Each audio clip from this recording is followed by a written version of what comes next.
તો હવામાન વિભાગ દ્વારા દેશમાં આગામી ચોમાસાને લઈને આગાહી કરવામાં આવી છે। આઈએમડીના અહેવાલ મુજબ આ વર્ષે દેશમાં સામાન્ય કરતા ઓછો એટલે કે આશરે 90% જેટલો જ વરસાદ પડવાની સંભાવના છે। ગુજરાતમાં જૂન મહિના દરમિયાન અસહ્ય ગરમીનો પ્રકોપ યથાવત રહેશે। હવામાન વિભાગના મતે ગુજરાતમાં તાપમાન સામાન્ય કરતા વધુ ઊંચું રહેવાની શક્યતા છે।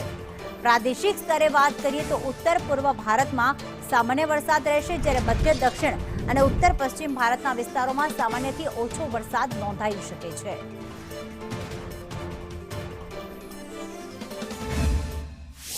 आज जो पूर्वानुमान हम जारी किए हैं इसके हिसाब से भारतवर्ष में जो एवरेज रेनफॉल है 5 जून से 30 सितंबर के बीच में वो बिलो नॉर्मल रहने का संभावना है और क्वांटिटेटिवली लॉन्ग पीरियड एवरेज की 90% रेनफॉल होने का संभावना है।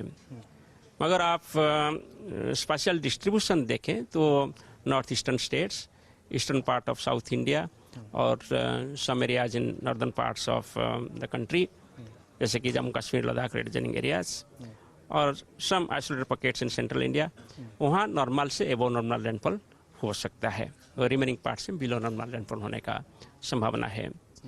सिमिलरली जून का पूर्वानुमान देखें तो जून महीना में rainfall for country as a whole के लिए बिलो नॉर्मल होने का संभावना है और यहाँ भी eastern part of south India and some parts of north eastern states and north east India वहाँ नॉर्मल से एबो नॉर्मल रेनफॉल हो सकता है।